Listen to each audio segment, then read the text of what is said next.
I'm Kim Kral. I'm reporting to you live. Live? I don't know. Should I stop saying live? You guys probably know I'm not live in my closet. I showed my friend Jamie. Well, we were on a Zoom with a couple girls and women, and I showed them my closet. And I feel like, Jamie, you're listening. I feel like you were disappointed. I feel like, I don't know. It's literally like a tiny space. Like, I have a trunk that's full of, well, my yearbooks are the thing that I sit on in here. I'm Kim Kral. You probably know that if you're listening to this. But I sit on this trunk and it's full of literally every journal that I have ever written. Literally, there's one from like 1989. And all the way up until the last one before I started the new one. And I write like every day in a journal. Not like, well, yeah, like a journal. Like I recommend it, man. I get up every morning and I do something called morning pages that I got from the book, The Artist Way. If you've never done that, it's pretty life-changing, actually. It's like a 12-week course on how to become more creative, whether if you're like an artist or a lawyer or I can't think of any other profession right now, which is hilarious that I can't do that. But it one of the things it recommends or has you do for the 12 weeks, and I just kept doing it, is write 3 pages every morning right when you get out of bed. And they call it like brain drain. I call it letters to God. I'm not a super religious person and I don't use the word God often. I more think of like a universe, spiritual stuff, but like I literally sit down and I don't know what it is, but it makes me feel so much better. Like I have a crazy amount of anxiety right now. I mean, like I haven't had anxiety like this in years. I can't think of the last time. I cannot think of the last time I had anxiety like this. Like shaking, like I can't stop pooping. Like it's like I almost shit my pants yesterday. Like I've got like diarrhea, man. Sorry guys. I don't know. I feel like you know what you're getting yourself into. But like I have like yesterday I was like, oh, I gotta poop again. And I almost didn't fucking make it. And I don't know, if you have any anxiety, like home remedy, I don't smoke weed. So don't be like, smoke weed. Like that doesn't help my anxiety. It actually makes it worse. I'm not drinking right now. That's not the anxiety thing though. That would have happened like, I don't know. I stopped drinking, almost a month ago. Like I haven't drank in like a month. So, that would have, like, if that was causing it. I don't know. A lot of people are like, well, maybe. No, that's not. I've quit drinking for months and months at a time and I never get anxiety. I have a lot of anxiety because, you know, I was writing in my morning pages this morning about all the crap I have going on. And I'm like, yeah, one of those things would make any normal person anxious. One of those things. I have like 16. To update you on Henry. That's a huge cost. I think everything else felt manageable. Like I can handle a lot. As I've mentioned many times, I've had to handle a whole lot growing up. And, you know, I can handle a lot before I have a breaking point. I have a lot of weird survival skills that like help me not completely fucking lose it. And I think the Henry stuff has just pushed me over the edge. I don't know. He's fine right now. He's just, you know, he's laying somewhere. He's taking pills. I had to give him medication 4 times a day for the first week. And if you've ever I'm covered in scratches and he's like the coolest cat. I have to just put on, you know, gloves and a sweatshirt and sweatpants in order to do this. But I had to, for 2 times a day, give him liquid, antibiotics. And then now he just gets a pill twice a day, because he has hyperthyroidism. I don't understand. Okay, so we went to the vet yesterday to check on his. Are vets like mechanics now? Like I found a mechanic I really, really trust. If you're in Hollywood, go to Pinky's on Melrose and Cahuenga.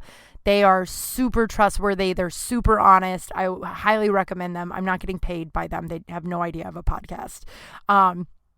That'd be really fun if they did know secretly and they were like a really big fan. Hi, Mike and Paul. But every other mechanic you go to is just like, oh, I know you don't know anything about this, so I'm going to tell you that you need all of this stuff done that you don't need done. You know what I mean? And like, that's how I feel like it is with, the vet. Like I said, I don't know if no, I guess I haven't. Wow, guys, sorry. I am like, literally my heart is pounding. My like stomach is just flipping. I'm like, if you have remedies to help anxiety, like home remedies, besides meditating, yoga, exercise, weed, drinking, like those are, I've tried the yoga. I could exercise more. That's the next one I'm trying. I am sleeping. Like, so, I don't know, something off the wall that I haven't thought of. Send it to me. DM me. I haven't checked my DMs in a week because they kind of blew up, which is great. People are reaching out about Henry. But I have a vet, and I've only been to him once.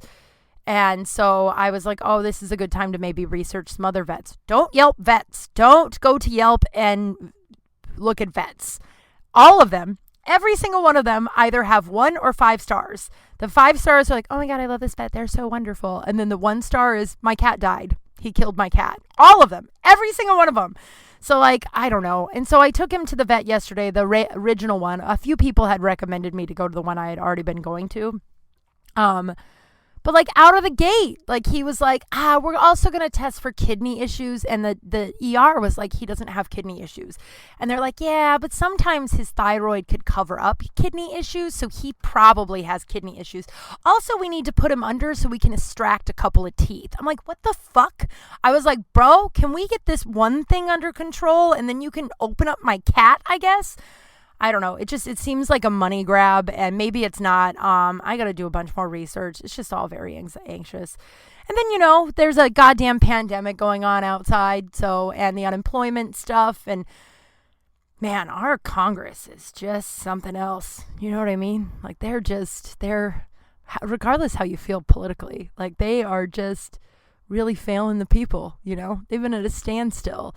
I will say, I mean, you obviously know if you listen to this that I'm very liberal and Democratic, but the Democrats passed, to extend the $600 and the CARES Act through December. They passed it in May, and McConnell and friends just put it on their fucking desk and was like, we'll deal with this literally the last second. So it's just like, I'm fine personally. Like the $600 I will need in a few months, you know what I mean? But like right now I have been saving and and it's just me and my cats. Do you know what I mean? Like I'm okay for a little bit, so I'm not on like high stress about that. I also just have a feeling it's going to work out because there are no jobs. There's literally no jobs, and the economy will 100% tank. It'll 100% tank if they take that away because I'm on a couple of Facebook groups, and there are people in positions that like I can't imagine. They have children. They're like, this $600 is literally the only thing that has kept us alive during this thing. So like, so crazy. If you're a senator caller, like call your senator and just demand that the $600, because and if you are saying like these people shouldn't be getting this $600 when I have to work and like they're making more on unemployment than they were before, that's a very small percentage, first of all. And second of all, like that's a whole other problem we should look at, that like there's not a living wage. Like that, and the fact that they've been able to pit us against each other like that, like Amazon workers are pissed off that like people are staying home and making more money than they are. They're like mad that like people are staying home making hundreds of dollars, like not, like a couple grand a month, like hundreds of dollars a week, when they have to work and not make a living wage. And they're mad at the people who are getting the unemployment so they literally don't die out in the pandemic, but they're not upset at their billionaire boss who makes more money in a minute than all of them do in a year. Like, it's just, I feel like the greatest trick anybody's ever played is to get us to fucking pit against each other and to look at the real problem. I don't know. Then my best friend's moving away.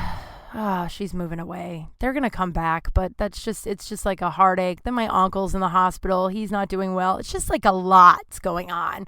You know what I mean? So like, I feel like any human would have this much anxiety. And also like, as I'm getting healthier in my life, like I talk about this a lot, how, I'm in a 12-step program, and I'm, not the AA one, but the, one for kids who had fucked up childhoods. As I'm like getting better and working through my trauma and building self-worth and self-esteem, dude, people in my life are dropping like flies. Like I was talking to a friend in my group, and I was like, a lot of people don't want to be my friend anymore. And she said it so perfectly. She goes, it sounds like the healthier you get, the unhealthy people just sort of fuck off, which is awesome, which you don't have to do any work. They just fuck off. And it's true. Like, the unhealthy people in my life, it was just sort of fucked off. And it is like the people pleaser in me, and like because of how I was raised, I tend to seek out unhealthy people, and I tend to love people I can rescue and pity instead of healthy people. So it is like the anxiety, I think, is also that, just sort of letting these people go. Like it's hard, you know. It's hard to let anybody go, but so lots going on, man. I got some fun stories today, though. I'm gonna try not to, you know, totally talk about how fucking freaked out I am. I'm so freaked out. So I'm sitting on the trunk. I didn't finish telling you that. I'm sitting on the trunk, and in it has every journal I've ever written, which I think I need to write in some kind of living will, or, you know, like a will. Like I don't have much, but one of the things I would prefer to happen when I die is just someone take this whole trunk and just dump it in the river, or set it on fire, or throw it away. Whatever's the, you know, more convenient one, that no one reads any of this ever. I also have a box in here. I don't know if I've talked about this before. I think I have, but we're gonna say it anyway. I have a couple boxes in here, like little shoe boxes. So 3 boxes. One is just like the overall boyfriend box, like every like guy I've dated or boyfriend or whatever. Like I have like a thumb drive in there, a USB drive in there that has all the pictures ever taken, right? Like I shared that about that when I stopped seeing or stopped talking to the guy who had a girlfriend who lives in Seattle, who is a liar. Still a liar. His last name rhymes with that, which is really funny. But so I have that box, and then it just has, you know, like various things like tickets, or one guy wrote me a lot of poems. So many poems, dude. They were pretty good poems, but so many fucking poems. So I have that box, and then I have 2 main boxes of like my first like boyfriend, like my first love, and then my first like, you know, boyfriend, and that, like the first boyfriend and the boyfriend box, those aren't really that embarrassing, but my first love, like I like decorated it with like song lyrics, like a lot of tears, dates on it, and then inside is just, I mean, it's cute, like it's the first thing he ever wrote his phone number down on, and like the first Christmas card he gave me, you know, like things like that. But then there's also a big pile of papers of songs I wrote, and they're not good. I promised him one day, like he's married and has kids, and he and I are like, you know, friends. I've talked about Adam before. You know, when I go home to Denver, which isn't often, but when I go home, we try to have lunch and catch up, and you know, he's you know, I'll always have a special place in my heart for him, but I promised him one day I would show him this box, and I don't know if I can. I was like, there's a letter in it. I quote Christina Aguilera quite a bit in that letter. Like I wrote it like 15 years ago, and it like, I didn't quote Christina Aguilera like as in like quotes around actual song lyrics. I put song lyrics in sentences that I tried to pass off as my own. So embarrassing, specifically from the song Fighter. Oh God. Like, and then all the songs and poems. One of them is called Lies, Lies, Lies. And it's just like ramblings, like 4 lines of ramblings about how I feel. And then lies, lies, lies. And I'm like, oh man, so embarrassing. That's just like one of those things. And I wasn't even really like, I guess I partied a bunch in college, but it wasn't like I was like a daytime drinker or did a bunch of drugs like that. I don't have drugs or alcohol to blame on any of that. That was just my own emo shit. Jesus Christ. Oh man. Yeah, I promised Adam one day I'd give him that box. Maybe when we're like, I don't know, maybe when we're like 90. I don't know if I'll last to 90. He might not either. That got dark. I gotta say though, being in here and talking with you guys has actually alleviated my anxiety for a little bit. So I really appreciate you listening to all this, because I'm gonna fucking lose it.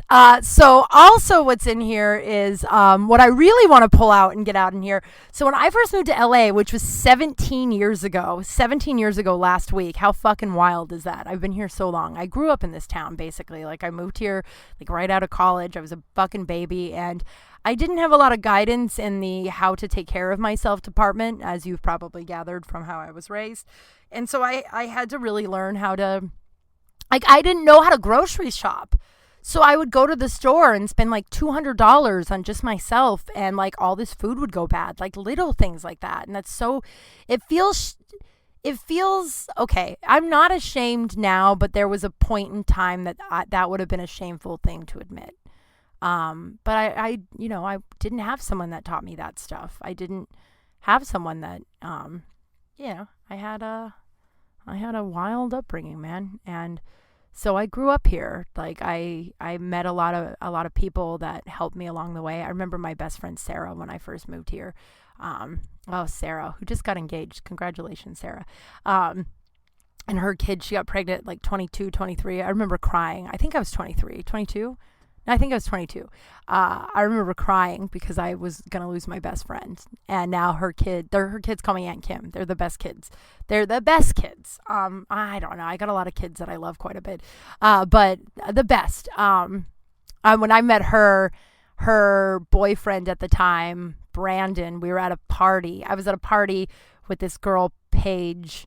Oh, God. I probably should tell you about Paige too. That was a banana story. Jesus fuck. But I was at a party, at a frat party in Westwood with this girl Paige that I knew from Colorado. And I saw Brandon, and Brandon was super attractive. So I went over and started hitting on Brandon. And then Brandon introduced me to his fucking gorgeous girlfriend, Sarah.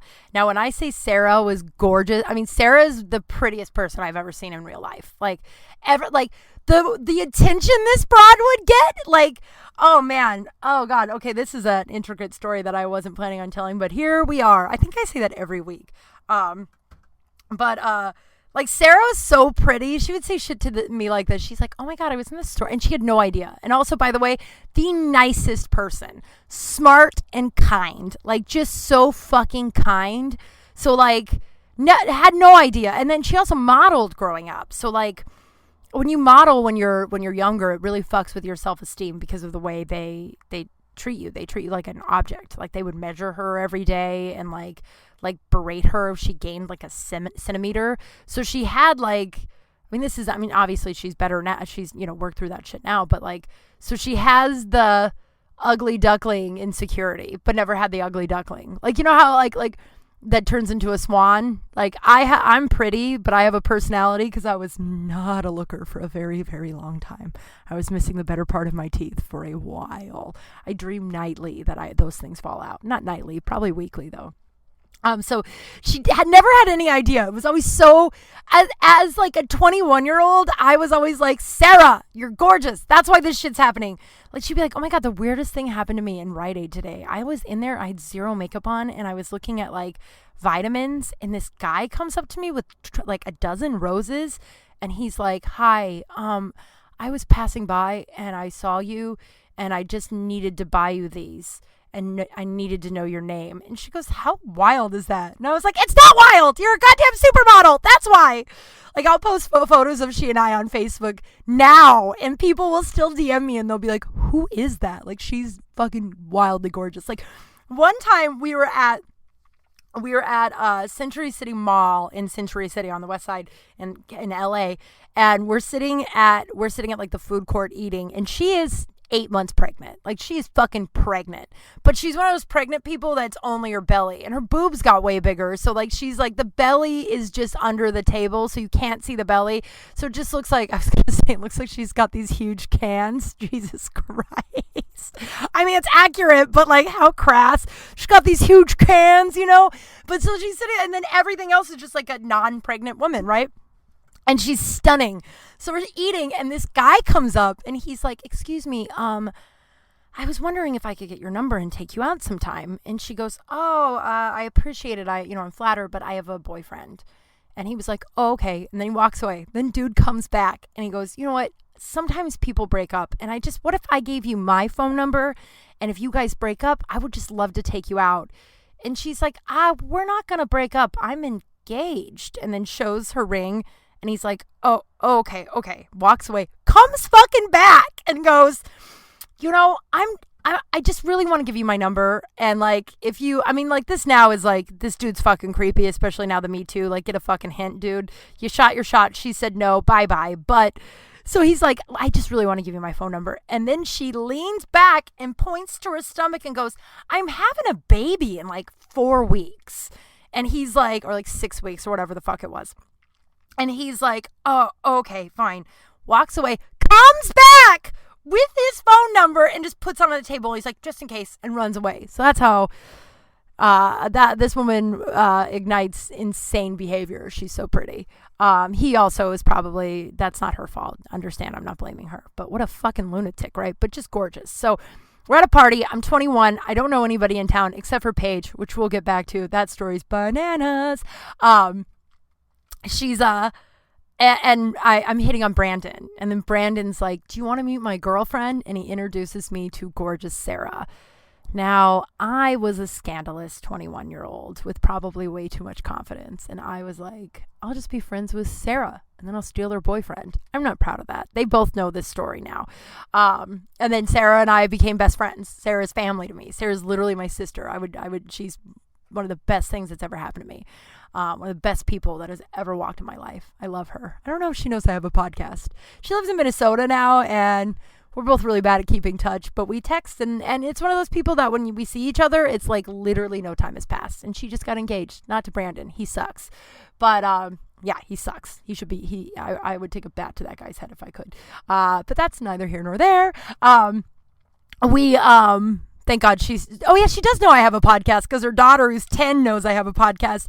And she texts me and she goes, Stella would like to listen to your podcast. I took a wild stab and figured it probably wasn't appropriate for a 10-year-old. And I was like, you would be correct, my friend. But yeah, we became friends. They know this story. We were at Thanksgiving once. Like we used to spend Thanksgivings together when they lived here, when she and Brandon and the kids lived here. And we're at the table and Brandon's like, hey, Kim, tell everyone how we met. And I'm like, Brandon, I'm over you now, buddy. I'm not still trying to use Sarah to get to you. I have zero attraction to you. I think you're terrible. Which he is, but now she's engaged to just such a hot dude too. She's engaged to like this crazy hot dude, but like Minnesotan.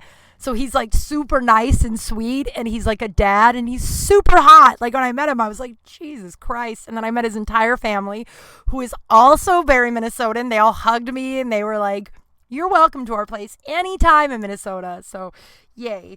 I don't remember. Oh, right. So I don't even know how we got here. This is how it always is. I was on a Zoom the other night and I was talking about how I went on a date with this guy who died. I guess that forces me to. So what are we on docket? The story about the guy who died and Paige. But we're on Zoom and I somehow bring that story up. And then all of a sudden everyone starts talking about anybody they ever dated that died. And I got super dark and my brain was like, how did we even get here? And I was like, oh, I did this. So I do this a lot. But Paige, so when I moved to LA, I didn't know anybody. I knew one girl, and it was Amy, and her name was Amy Arona from college, and she and I were best friends, and we were going to move out here together. And she moved out first, and she had it took me like 6 to 9 months or something after her. So she had already kind of established a whole life. And so it wasn't that I didn't know anybody, but it was like she already had a life, and it wasn't, she hung out with me here and there, but it wasn't like, it was like, yay, we moved here together, so we're going to do everything together, and also I didn't want to like step on toes. I guess that was sort of the thing. Oh man, I got another story about that. We're reminiscing today, guys. At least I feel more calmer. I feel calmer. That's a word, right? Oh boy. So I didn't know anybody really, but I knew that this girl that I went to college with named Paige lived here. And she dated a guy that I used to always, Tom Hayden. Oh, man. He was one of the delts that I lived with in college. Remember, I lived in a fraternity. And he and I had a colorful relationship. He really liked me. And then he was a freshman and I was a sophomore, and he really liked me. And when I was living in the house, he really, not in the frat house, but I lived with the frat boys, and he really liked me. And we were at a party one night and he kisses me, and it was all so magical. And I really liked him too. And we spent the whole night together, like not sexy, but at the party, just like talking and kissing. And like, I really liked him. And then he went he went home, and on his way home, I guess I was told later that he was like, oh my God, guys, I made out with Kim tonight. And every guy in the car was like, ew, you made out with Kim? She's like our brother. Like, and because he was like, a freshman and he wanted to impress his boys or whatever, he came back and told me that it meant nothing to him that he had actually made out with like 15 other girls that night, that I was just part of a competition that he ended up winning. And I didn't know the car ride home. He just came and told me that. He's like, I don't even really like you. Like, I just meant so mean, right? And I found out years later that actually he did really like me. It's just that car ride home made boy's ego decide to hurt a girl instead of telling his boys, whatever. So Tom and I always had this like odd relationship, because I found, like, now in hindsight, it's like, oh, he liked me, but he used to really be mean to me, and I had like pick on me. And I had, oh God, at the time, so like I said, I was missing a lot of my teeth, like just two of them. And I had a bridge, and then they decided to, oh yeah, I wanted to tell you guys that story. My brain is all over the place. My head is like a fucking roller coaster. I'm trying to meditate to just like calm it down. It's not working though. It is. It'll be fine. But what are we on, like 15 stories? I promise I will finish these if I don't today. I think I will. I think I'll be able to wrap it up. But what am I saying? Tom. Oh yeah. So I was missing a lot of my teeth, and so then they were gonna give me the implants I have now.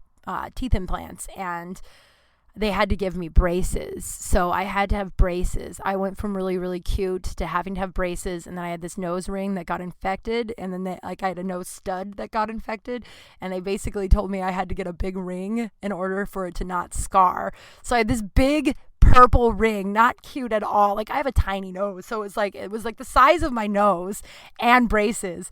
And also, Tom Hayden was a cheerleader. This is really important for the story. And he also broke both of his legs in cheer practice one day. So I had my own ammo. So he was like, I was at the Delta house one day, and we were like, I was doing homework or some shit. And he's like, hey, Kim, remember when you were hot? We were all talking about how you used to be really hot. And then you got those braces and that stupid nose ring. And then I looked at him and I was like, how'd you break both those legs again, Tom? So Tom dated this girl, Paige, right? After the whole making out. And this girl was so dry and so fucking funny. She made fun of his cheerleading like no tomorrow. It was fantastic. Like, I would run into her on campus and I would be like, hey girl. And she'd be like, hey. And we're like, how's Tom? And she'd look at me deadpan and go with her, and she'd do a cheerleader motion. She goes, well, he's cheerific as always.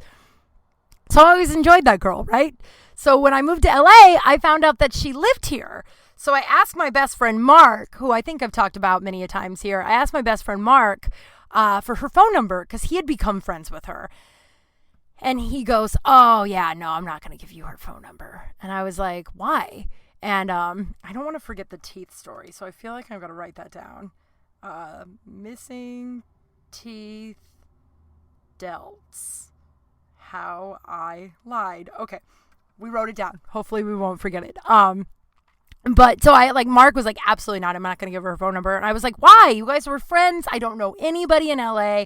Please, please, please give me her phone number. I really want, and he's like, I'm going to put a veto on this. I don't want you to be friends with her. And Mark's not like a controlling guy. Like, Mark is one of like the best people I've ever met in my whole life. Not a controlling guy at all. So the fact that he was like, nope, I'm going to say no. And then I pushed it and I pushed it. And I was like, I have no friends in this big city. Please. And thank God he gave me the number, because Paige brought me to that party where I met Sarah and my whole life changed. But Paige also was, oh, my baby. Booty, you want to come in here? Oh, gosh. I got to, hold on, guys. Go on, baby. He found a new spot in the closet that he likes. Oh, remember last week when it was really sad because I didn't have him meowing in here? Come on in, baby. And now he's back to meowing. I'm so happy he's home. Oh my God, I'm so happy he's home. So Paige was a colorful woman. She lived in Orange County in this probably this is 17 years ago. I'm going to say it was like a $2,000 a month, 1-bedroom apartment in Costa Mesa. Like, it was like a gated place. Like, it was like a beautiful 1-bedroom, huge balcony. So basically I found out later that her parents were like plastic surgeons in Colorado. And I found out, and I knew she was stripping in Colorado. And I don't have any shame around that. But of course, 17 years ago, everyone was like, she's a stripper. And I don't know, maybe I was progressive or just I've never been a very judgmental human. I was just like, well, maybe that's what she wants to do. It's her body, right?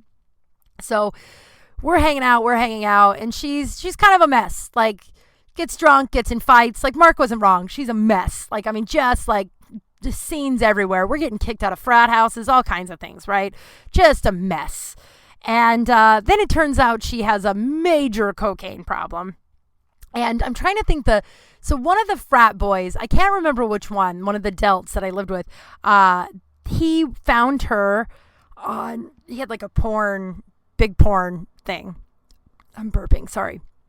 I don't want to say addiction, but I wouldn't be opposed to saying addiction. Big porn thing where he found her. And he found her on a website, and Mark told me all about it. And so one weekend, I'm at her house, and we're hanging out, and she's doing her rails of blow. And I've done coke, but at the time, I had never done coke, so I wasn't doing coke with her. So she was just doing rails and rails of coke by herself. In fact, at one point, she had to go buy more coke and just left me there and went and got more coke. And comes back, and so Mark calls me while she's gone. This is sort of like loosely how it happened.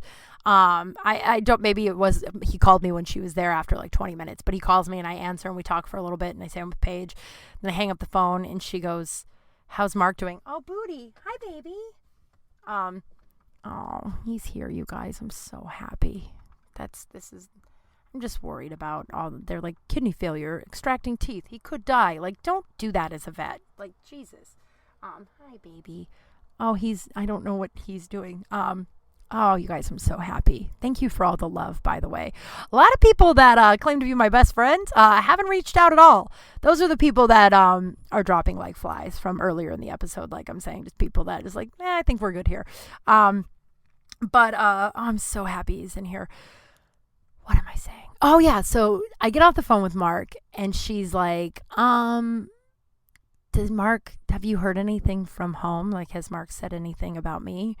And I was like, I don't know. What do you mean? She goes, like, anything that I've been involved in. Do you know anything about this? And I'd never told her I knew about the porn because it was none of my business, right? So she's trying to ask, and she's like, and finally I was like, Hitchhiker.com. She's like, oh my God. And she basically, I guess, got tricked into doing it. Who knows, though? I mean, that's something, probably like a regretful thing to say, but oh man, she was like, I just looked down and I just didn't know what to say. Yeah, it was Hitchhiker.com. Apparently, so the last time I saw her was, I don't know, a couple of weeks later. I went to her house, her apartment community. I can't even call it a complex, like community. It was like 6 pools at this fucking place, was having a pool party. And we go down there, and I knew she was like dating someone, but Booty Bear, come in here. What are you doing? Oh, I think he's trying to, oh, balls. He's trying to get into his normal spot. He's got 2 normal spots, and now he's, whatever, it's fine. If you hear any banging around, he's just being Henry, who's home. So we go down to the pool. She has this big pool party. I knew she was dating some guy at the time. She'd done a bunch of cocaine the night before, so she was pretty wrecked the next day. And we get to the pool party, and she's smoking hot, by the way. Like, this broad is like a tiny little blonde, smoking fucking hot. So we're sitting at the pool, and this guy comes over, and he starts talking to us, and we're talking it up, and she gets a little crazy. And like I said, she'd been kicked out of parties. She was like, no, he got into his little spot. She'd been kicked out of parties. Like, she was nuts, right? And this guy seemed nice. And then she was like, do you want to come back to my place? Like, well, I'll hang out because the pool party was wrapping up or some shit. I don't know. And I was like, and he was like, yeah. So he and I are going to,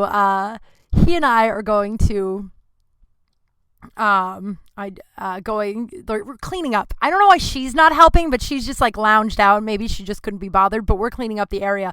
And every time we walk together, the trash, I'm like, dude, just go home. He's like, what? I'm like, you don't want to be involved in this. Just fucking go home, man. Like, this isn't going to end well for you. Just fucking go home. And he's like, what? And I'm like, go home. And he's like, no, I think I'm going to hang out with you guys. And I was like, all right, well, okay. So then we start walking back to her place, and she starts talking about a threesome. Now, at this point, I think I had had sex with maybe one dude. I know I had lost my virginity, but I think that was it, right? So, like, I'm not fucking two people. What? But she's like, yeah, the three of us will shower, and then we're going to fuck. And this guy's getting real excited, right? And I'm just like, oh, God, this isn't going to go well. This isn't going to go well. Also, she's got some boyfriend. She's like, so she's going on and on and on. So then she, like, goes into the bathroom when we get there, and she turns on the shower, and she's like, come into the shower with me. And he looks at me, and I'm like, you go in the shower. I'm not fucking you two. So they go in the shower. And then all of a sudden, I don't know, I'm going to say like 10 minutes later, I start hearing him screaming for help, right? So I open up the door, and he's handcuffed to the bed. And she's like now having some sort of like coked out breakdown. She's like, like Tourette style, like yelling to herself on the floor in the fetal position. And he's handcuffed to the thing. I don't know where the keys are. And I'm like, what the fuck is happening? She's like, I called my boyfriend. He's got to get out of here. And I was like, the guy's like, you have a boyfriend? I'm like, where are the cuff keys? And he's like, get me out of here. And so then the boyfriend shows up, and I don't know the boyfriend, but I had like talked to the boyfriend on the phone or some shit. Again, we were like 21, okay? And so like we were like, and he's like, there's a guy in her bedroom. I'm like, yeah, she handcuffed him to the bed, I guess. I don't know. And he's like, why was she with a guy? And I was like, I don't know. So I keep trying to just play deny. So then we finally find the keys. We uncuff this guy. I've never seen someone run out of an apartment quicker in my whole life. Like just like darted, did not pass go, did not say, he might have left stuff. Like he literally like ran the fuck out of there. Then she flips out and she runs out of there. So then me and this guy are like, this guy that I don't know is like, well, we better go find your coked out girlfriend who's running around this like beautiful Costa Mesa like complex, like community, right? So we're walking around, we're trying to find this bitch, and we can't find her, but we're finding like trails of her, right? Like we keep running into people and we're like, hi, have you seen, they're like the tiny blonde who's swearing really loudly to herself? Yeah, she went that way. So we finally find her, she won't calm down, she tackles me, but like I got I was a real thin girl at the time, but she was like 5'1". So I had a mean dad. So I tackle her to the ground and I'm holding her down, right? And she's like screaming that she's going to kill me. And I was like, you got to calm down. No one is going to hurt you. Let's get you back to your house. We finally get her back to her house. The boyfriend's trying to calm her down. I text the guy that I'm dating and I tell him this whole thing. And I'm like, what do I do? And it was the best, most simple. I mean, he didn't have to call me a name for sure. He was kind of a dick, but simple advice ever. He was like, walk out the fucking front door, you dingbat. Why are you there? And I like stopped, and it was one of the most realist moments of my life. Like I grew up in addiction, and I know you can't control that shit. I know there's nothing my parents were addicts. Like I know that I cannot help people who do not want to be helped. But for some reason in that moment, but it was, that's people who grew up in alcoholism definitely would have jumped on board the way I did and was like, oh, I'm going to help this girl and fucking, I got this, But as soon as he was like, walk out the front door, you dingbat. What are you doing? Like something, I remember he called me a dingbat and said, walk out the fucking front door. And I just stopped, looked around and was like, yeah, what am I doing here? Why? And at this point I had friends. It's not like I just kind of enjoyed this girl's company because she was wild. And I just grabbed my stuff and walked out the front door and drove home. And then she spent the next month and a half calling me and apologizing, and I just didn't answer. And I feel that guilt. I've had that guilt before where you've especially when you're younger, you drink too much and then you do. But this girl, it wasn't like a one-time situation where this girl was, just like, oh my God, I accidentally drank too much and I don't do that ever. It was like, this girl's a train wreck and you need to get her out of your life. So I never saw or spoke to her again. Her name's like Paige Hugabaum or something. And I don't know, Hugabaum, what a wild last name, right? I found out through Mark that her dad found out about Hitchhiker.com, flew to LA, grabbed her, went to the porn place or whatever and tried to get them to take it down. And they basically were like, your daughter's over 18. She signed all this stuff. You can't force us to. But then he hired a bunch of lawyers, was able to get it to be taken down. I'm sure they were like, this is not worth a fucking lawsuit or whatever. This isn't worth being tied up in courts. So took it down, and then the dad moved her back to Colorado, and that's the last I've heard. Wild, right? So that was my first friend, I guess, in Los Angeles. And when that all went down, I went back to Mark, and he's like, I hate to say I told you so. But so I wrote it down, and I said I wasn't going to forget the missing teeth. Oh my God. I'm missing 2 teeth, right? I think I've told you guys this before. I'm missing 2 teeth. It's, they're the teeth that are in between my front teeth and my canines. And I was just born without adult teeth there. Like I had baby teeth. One fell out. Then we did x-rays, found out that I didn't have teeth. And it's hereditary in females, actually. Like most of the women on my mom's side of the family are missing those teeth too. I have been told it's also hereditary in female horses. I've never Googled that because I don't want to find out if it's wrong. So don't DM me and tell me if you Googled it because I don't want to know. I like knowing that I have this bizarre thing in common with female horses. I don't know why, but I want that. So I had a bridge when I went into college. So it's basically like teeth that were just like glued on the back of my, like there was like a thing on the back of the teeth that glued them in, if you don't know what a bridge is. So one day, my sophomore year, my friend Amy and I, who I've talked about, who I was supposed to move to LA with, we and this girl Valerie, we are walking around the mall and I have a soft pretzel and I bite into the soft pretzel and it takes out one of my teeth, knocks it out, right? And so I'm like, fuck. So I call my dad, or we got to go home. Cell phones don't exist yet. But on the way home, I was 19 and I was like super embarrassed that my tooth fell out. So I was like, can we make up a story so at least my tooth falling out is cool? I cannot believe. I don't even know that if there's people who know that this story's a lie. I told my roommate Sarah, like the girl I was living with at the time, I told her like 6 years ago and she's like, what? How have you never told me this? And I just sort of forgot to tell them it was a lie. But so I was like, I want to make up a story that at least makes it look cool. You know what I mean? And so, oh man. So Amy, Valerie, and I concoct a story of basically we were walking outside the Greeley Mall. Greeley is the town I went to college at. And we're walking outside the Greeley Mall and this girl walks straight in front of me. Just some girl that we'd never met before. Some girl we'd never met before. And you know when you tell a lie so much, I remember the lie more than I remember exactly how the real tooth fell out. I just know I bit in a pretzel in some Christian bookstore. Amy and Valerie were super religious at the time, so that's why we were in the Christian bookstore. And but I don't remember much else. I don't remember calling my dad. But I do remember this story because we told it so many times. So this girl basically walks out in front of me and cuts me off. And I was like, oh my God, you bitch. Ha ha ha. And I told everyone, I was obviously kidding. And then she turned around and sucker punched me and knocked out my tooth. And then I don't know what came over me, but I just reacted and grabbed her and threw her on the ground.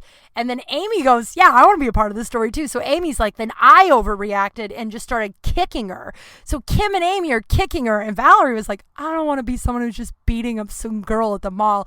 So Valerie's like, I'm just going to say I was watching. So we're like, yeah, Amy and I just kind of threw her on the ground and started kicking her. And Valerie's watching. And then we stopped kicking her and we left and we came home. If my tooth was knocked out like that and we started beating some girl up, I wouldn't have been able to find said tooth, right? But no one, you're 19, you don't question those stories. So I came home, told my roommates that. They thought it was really cool. They took a bunch of pictures. Apparently have told everybody they've ever met ever about this.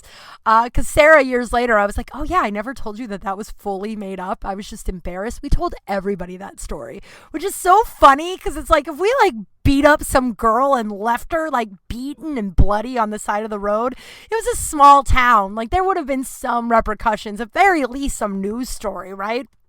But everyone who would make up that story? You know what I mean? So no one ever did not believe us. They just, oh man. So then we went and I don't think they glue it back. No, they did. But then they did x-rays and realized they needed to make bigger holes for the teeth.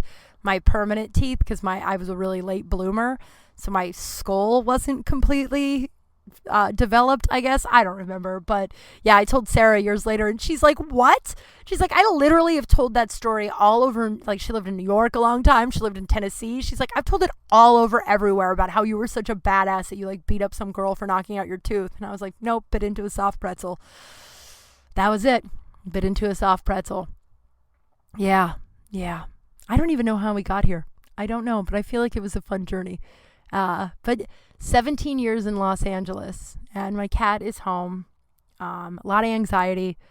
I know a lot of people are having a lot of crazy anxiety right now. So today's one lucky broad. Just take a deep breath. I'm one lucky broad that in this exact moment, like anytime I feel this anxiety, I try to like quiet myself. And like when the past is painful to look at, the future is too scary to face, this exact moment is all you have. I've read that. I read that in The Artist's Way, actually. I recommend doing that book. I think I'm going to do it again, too, if anybody wants to join me. It's very life-changing. It does get you super creative, especially if you're blocked writing or painting or whatever. But yeah, in this exact moment, I'm fine. I'd prefer to not almost shit my pants every day during this anxiety. At least I'm home. Pooping your pants outside of the home is a nightmare, but at least you're home pooping your pants. I haven't yet, but I'll tell you when I do. But like at this exact moment, I am okay.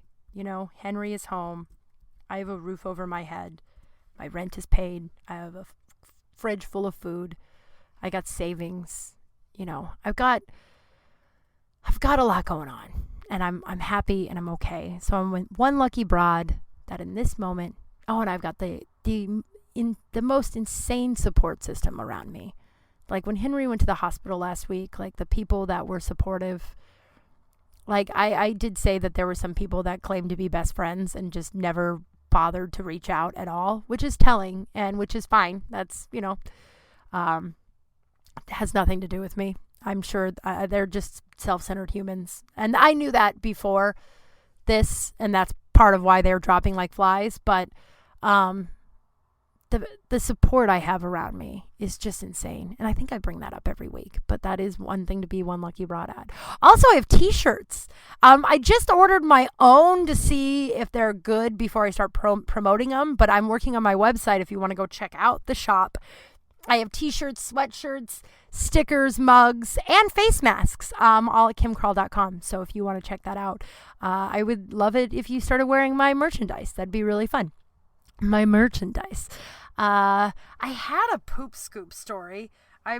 Oh, right. Since we are on the whole subject of college, Roy Wood Jr.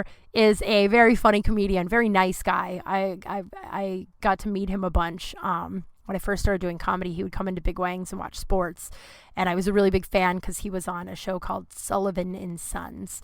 And so I kind of fangirled out, and then I told him I was a comedian, and he would give me advice. And like, I just love that. I love it when these bigger names, remember where they came from. You know what I mean? Like, cause some of these names are just like, oh, get away from me. You're just an open micer. But like Roy Wood, Andrew Santino is a big one. I told him once on I met him at the Comedy Store in the patio, and we're talking, and he had this show, Mixology, I think it was called at the time, and I was just such a big fan, right? And I told him that. I was like, oh my God, I'm such a big fan. I can't believe we're talking. And this is Andrew Santino, and he goes, don't do that. I'm going to give you advice right now. Don't do that. You and I are peers. And he goes, look at this patio. Everyone on this patio has either been where you're at, is where you're at, or will be where you're at. And you will be where I'm at. So we are peers. Do not talk to me like you're my fan. And I was like, ooh. And then a couple of years later, I'm going to say like 5 years later, I went to the Improv, and it was pretty empty. And at the bar sat Andrew Santino and some guy.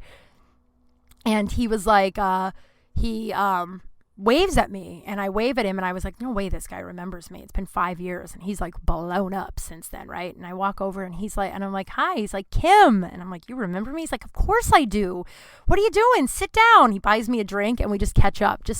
I just love it when guys like that, like, remember where they came from. Because like he said, he's been where I'm at, and now he's where he's at, and it's inspiring and really cool. And I hope one day when I'm on fucking HBO, I get to look at the open micers. You guys know, you and I both know I will be that person for sure. But Roy Wood Jr. did the same thing. And he tweeted the other day, this was sent to me by my girlfriend last night. He tweeted, he's like, how many times have you sat on the toilet with the shower running to cover up the sound of poop in a house full of people? Way too many times to count. So this is your poop scoop for the day. I used to, when I lived at the Delts, I would, and I'd have to poop. I had the poop anxiety back then. Remember the poop anxiety I told you about, where I would go to Target and not poop at home? I didn't have that when I lived with the Delts, but I still was really freaked out. And that house was always full with so many boys. And as a 19-year-old girl who was just starting to kind of get cute, I was so nervous around boys. So nervous around them, right? And so pooping when I had a house full of them was like out of the question.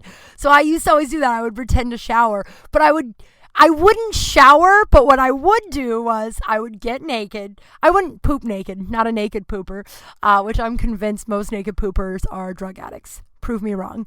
But that's a good title. What was I saying? So I would poop, and then I would take my clothes off, and then I would wrap my dry hair, in a towel like I would if it was wet, right? And then I would put myself in a towel, and then I would go out there so they would see that I had showered. No one cared. No one was like, Kim better come out here and prove to us that she's showered and wasn't in there shitting. Like, no one cared. But I was in my roommate Sarah's bedroom, and I have my towel on my head and my towel around my body, and I'm talking to her. And finally, she kind of like stops and is looking up at the top of my forehead where a little bit of your hair pokes out when you wrap your hair in a towel. And she's kind of staring at it. And then finally she gets real close and then rips the towel off my head, and my dry hair falls down. And she's like, "What the fuck?" And then I had to tell her that I was pooping. And she was like, "Why wouldn't you just fucking poop? They don't fucking care. They're the grossest dudes.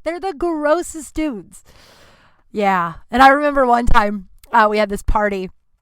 And so there was 2 bathrooms. There was a boy bathroom and a girl bathroom. Like where Sarah and I would go and then the boys would go, right? And our bathroom was pristine. And the boys' bathroom always had some sort of black goo on the bottom of their shower and smelled like a dead body. I don't know what that is. Why do you guys have the grossest bathrooms? It's just so weird. And I just don't understand. I love that Henry's in here and I'm just yelling. I love that animal so much, you guys. Send so much positive vibes. We got a long road ahead of us. But so I remember, so one night we had a party, and I'm not going to call him by name, but he was the hottest Delt. He was so fucking hot. Like, everybody had a big crush on him, and he was so nice too. The only reason why I'm not going to call him by name is because what I say about him next isn't great. Not great, but he used our bathroom one night and he pooped in there during the party. And we knock on he comes out, and I'm going in right afterwards, and I go in, and the toilet is just covered in skid marks. Covered. He didn't even attempt to wipe it off. He was just like, "Yeah, fuck it. I pooped, whatever." And so we called him skid marks behind his back for the rest of the time. But he was still so hot. But after that, you don't come back from that. It's not that doesn't happen to all of us, but you take care of it. You know what I mean? It's courtesy.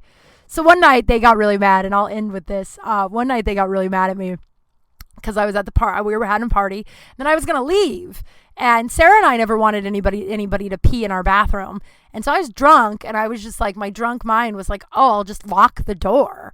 I'll shut and lock the door from the inside, and then we'll just deal with it tomorrow. I feel like we'll be able to deal with it tomorrow." That sounded like the most brilliant idea I could ever have, right? And it definitely kept anybody from using the bathroom. Problem is I left and I forgot all about it and didn't come back until 8 p.m. the next night. And every time I'd come home, these guys, my roommates would be like, not every time, but they always had big talking with me. We always got in fight. We were 19, so we always, one time I put all the dirty dishes in Chris's bed, because he wouldn't do his dishes, and I told him that if he didn't start doing his dishes, I'd put him in his bed, and then he called my bluff, and I put him in his bed. So we always were doing shit like that, right? So I came home, and the 3 of them are sitting at the kitchen table, and they're like, "We need to talk." And I was like, "Uh-oh." And they're like, "You can't lock the bathroom door from the inside." And I was like, "Oh, right." Then I tried to explain my logic, but they were probably right. I mean, Sarah was more traumatized because she had to use the bathroom and the boys' bathroom all day until they finally picked the lock. But they eventually got it open. It was fine. I stand by my actions, I guess. We didn't have any more skid marks in there. I guess it didn't matter. Wow. A lot of fun times. I love those Delts. And I think that's it, guys. I think that's the episode. Thank you for listening. I really appreciate it. And all the love. Thank you. I'll keep you all updated on Henry. I appreciate all the love for him. Oh my God, he's my best friend. He's more, they're not pets. He's literally my family. So thank you so much.